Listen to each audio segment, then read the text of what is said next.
टाकूयात इतरही महत्त्वाच्या बातम्यांवर। महत्त्वाच्या बातम्या प्रायोजक घरकुल मसाले, स्वाद आणि मायेचा खमंग मेळ।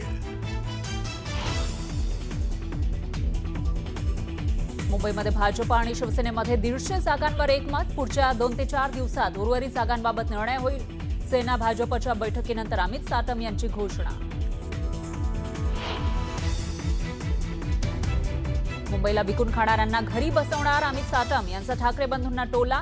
तर जोपर्यंत नवाब मलिक राष्ट्रवादीमध्ये तोपर्यंत आमचा त्यांच्याशी संबंध नाही, सेना भाजप भूमिकेवर ठाम।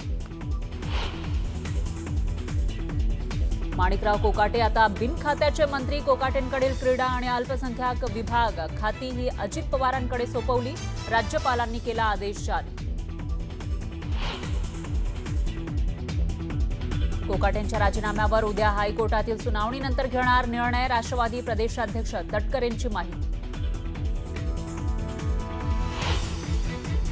Manikrao Kokate hit wicket. कोकाटेंनी स्वतः खड्ड्यात उडी मारली तर कोकाटेंना वाचवण्यासाठी सरकारचे प्रयत्न। संजय राऊतांची जहरी टीका।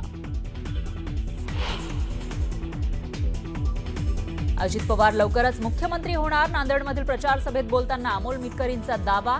दादांकडे लाडक्या बहिणींचा आशीर्वाद असल्याचा उल्लेख।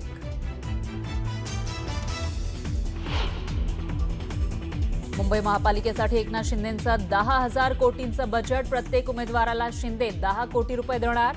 संजय राऊतांच्या आरोपांमुळे एकच खळबळ। भाजपनं दिला काँग्रेसला धक्का। प्रज्ञा सातव यांचा रवींद्र चव्हाण आणि बावनकुळेंच्या उपस्थितीमध्ये भाजप प्रवेश। पिंपरी चिंचवडमध्ये राष्ट्रवादीला धक्का। राष्ट्रवादीचे माजी नगरसेवक राहुल कलाटे भाजपच्या वाटेवर। कलाटेंसह एकूण 22 जणांचा भाजपमध्ये पक्ष प्रवेश होणार। पुणे पिंपरी चिंचवड पाठोपाठ मुंबईतही दोन्ही राष्ट्रवादी एकत्र निवडणूक लढण्याची शक्यता। एकत्र निवडणूक लढण्याचा प्रस्ताव द्या।